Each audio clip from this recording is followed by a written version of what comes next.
Hola a todos. Corrían los voluptuosos y picantes años 20 en La Habana, cuando llegó a buscar trabajo como músico y lo consiguió como clarinetista del entonces maravilloso Teatro Campo Amor, don Rafael Hernández, el que puertorriqueño, uno de los grandes de verdad, de los gigantes boricuas, junto con Pedro Flores, junto con Don Felo, con todas esas maravillas de compositores, ¿no? En el Teatro Campamor hizo primero clarinete, después él siguió subiendo y se fue ganando por su prestigio, por su rapidez, por su musicalidad, por la calidad de sus arreglos. Llegó hasta ser el director, dicen algunos que suplente, otros fijo, en el Teatro Campamor de La Habana, que estaba entre los más floridos de teatro en el mundo, en América. Por ahí pasaba todo el mundo y su tierra. Al mismo tiempo, había una dama de Aguadilla, en Puerto Rico, que conocía a la familia de Rafael y había ido con suerte navegando hasta tener una casa de huéspedes en La Habana. Así que don Rafael encaminó sus pasos a verla, a la amiga de la familia, y ella le alquiló un cuarto allí, donde él, después de los ensayos, pues simplemente iba para allá un rato, y cuando se levantaba también, que tenía tiempo de sobra, él agarraba el periódico, compraba un café en un timbiriche que estaba en Los Bajos, ¿no? Que vendían café, vendían guarapo y los diarios de la ciudad, y entonces se ponía con su guitarra, iba hacia las ruinas de lo que había sido un solar prominente que se llamaba el Bochinche. Y entonces él en aquella, la puerta de aquel solar viejo que estaba cerca del Bochinche, que estaba activo, se ponía a rasguear su guitarra, a sacar sus melodías, y ahí compuso varias de las decenas de maravillas de don Rafael Hernández, el jibarito, campanita de cristal, mira tú todo lo que, óyeme cachita, que la gente discute, aún si es cubana, y es de Rafael Hernández. Lo cierto es que cuando él llegaba y fue conociendo a la gente del barrio, a veces le brindaba un café a uno, como estuviera de ánimo, a veces lo brindaban a él, y había una cortesía con aquel extranjero tan simpático, que era músico y que vivía por esos lares, ¿no?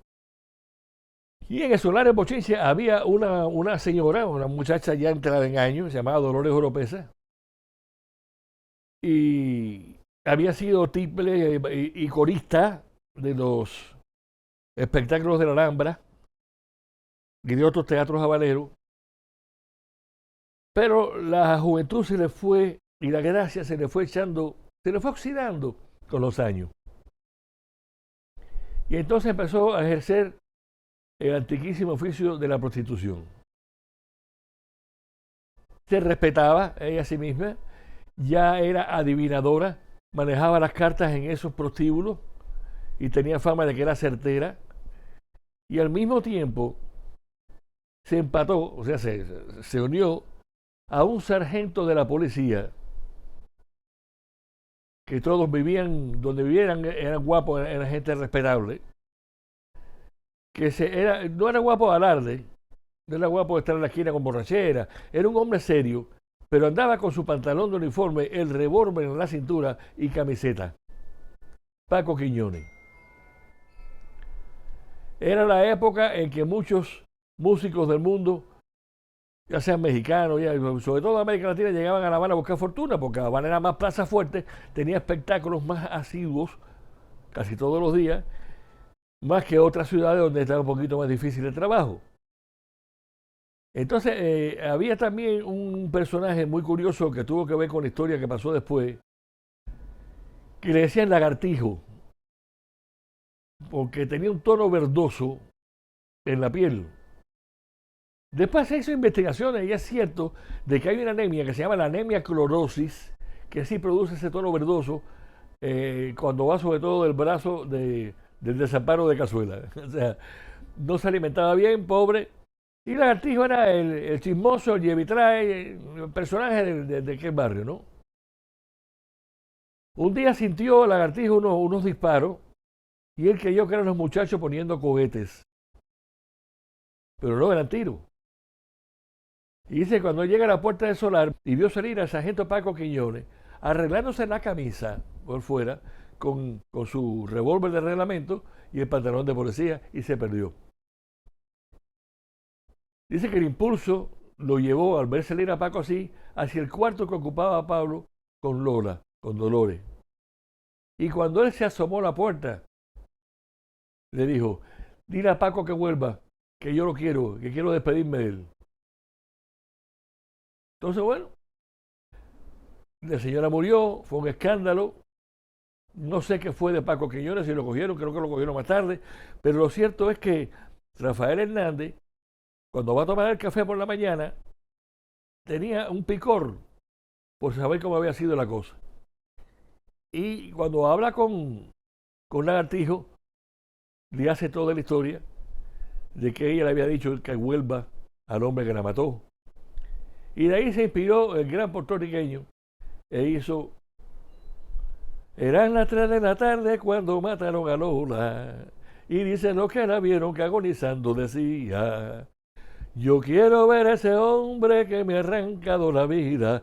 Yo quiero verlo y besarlo para morirme tranquila. Entonces, esa canción rápidamente la montaron varias gente cuando la dio a conocer el maestro Hernández, y fue uno de los hits inmortales de la música cubana. Pasaron los meses, ya Rafael Hernández era el director de la orquesta del Teatro Campoamor. Quizás la pobre Lola acabó en una tumba sin flores, ¿quién ve usted saber? Pero lo cierto es que la recordaron de una manera muy especial. Y ese recuerdo, esa remembranza, se exacerba y brilla cuando el presidente de la República de aquella época, Ramón Grau San Martín, está hablando en un discurso y se pasa el tiempo. Cuando se pasa el tiempo, alguna gente empezó a gritarle no sé de cosas, que no quería que siguiera hablando uno, otros que no, pero él hizo así, se secó y miró el reloj y dijo, ¡ño! Las 3 de la tarde, la hora que mataron a Lola. Y esa frase se quedó para siempre en la historia de Cuba. Entre las frases, entre las tantas frases pintorescas que tienen su origen, tienen su porqué, su desarrollo y por ende su recuerdo.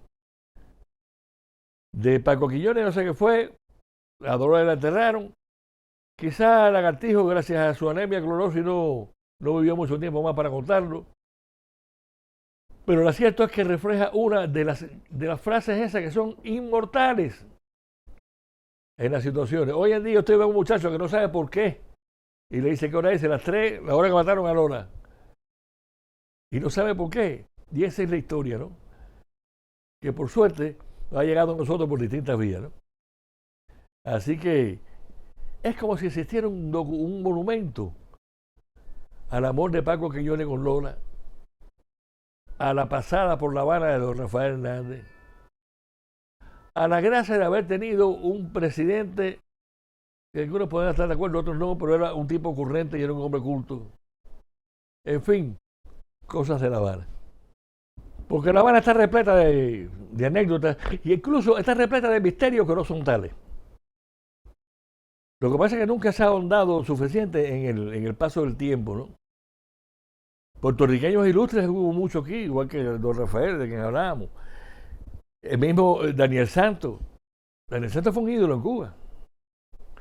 Realmente Daniel Santos fue un ídolo donde quiera que llegaba. Tenía una suerte tremenda para establecer comunicación con el público. Los profesores de marketing de hoy en día se deben maravillar con Daniel Santos. Daniel Santos, el izquierdo Anacobero. Era un hombre, dice que le pusieron inquieto a Anacobero, porque Anacobero es una palabra de dialecto, ¿cómo se llama? Del Calabar, que da origen a la sociedad secreta Abacuá. Otros dicen que no conocen a Anacobero de aquí, de Cuba, mejor dicho. Pero lo cierto es que tuvo un éxito tremendo desde que llegó. Hizo canciones que fueron inmortales. Y aquí digan con quién, con la Sonora Matancera, arrancando lo que hablábamos el otro día de la Sonora Matancera, de esa estrategia de marketing, de tocar música de todos los países con estrellas que visitaban Cuba. Que eso fue la que la hizo grande también, y la que la hizo hospitalaria.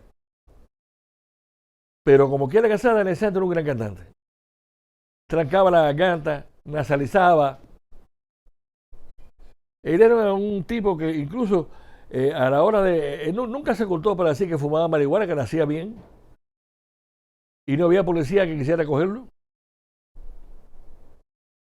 Porque incluso aquí la fumaban en Cuba, la llevaban en el bolsillo. Era como se decía en aquella época, jorocón.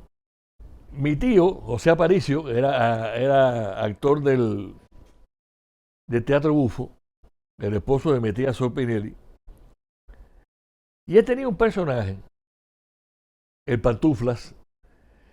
Y cuando se hacía radio en los albores, la gente se vestía, se maquillaba para hacer el actor de turno, el personaje que le tocara, ¿no? Y mi tío tenía el Pantuflas. Y un día Daniel Santos, acostumbrado a hacer lo que le daba la gana, llegó al teatro y dice: ¿de quién es este vestuario? Se aparece, pero no ha llegado. Y dice: dame acá. Y se lo puso sin permiso de mi tío. Allá está. Mi tío actúa después que él llegó, actuó, se desvistió y se fue. Y cuando llegó José Aparicio, pues se disgustó muchísimo porque la gente se echó a reír cuando lo vio salir con la misma ropa de Daniel Santos. Partió a buscarlo y se lo encontró en un bar que había, un billar de hacía esquina en Prado de Colón. No era Prado de Colón, era por ahí, por el barrio Colón. Y entonces le fue a reclamar, Daniel Santos le contestó de mala forma y se enredaron a trompar en el medio del bar. De nuevo preso Daniel Santos, que rompió el récord de un extranjero preso por desórdenes.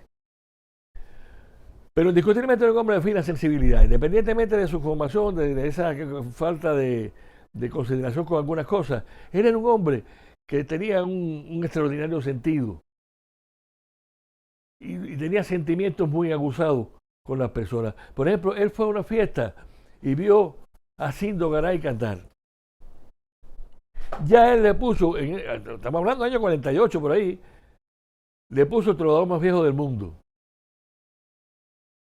Cindo Garay muere mucho después que Daniel Santos. Murió de 101 años.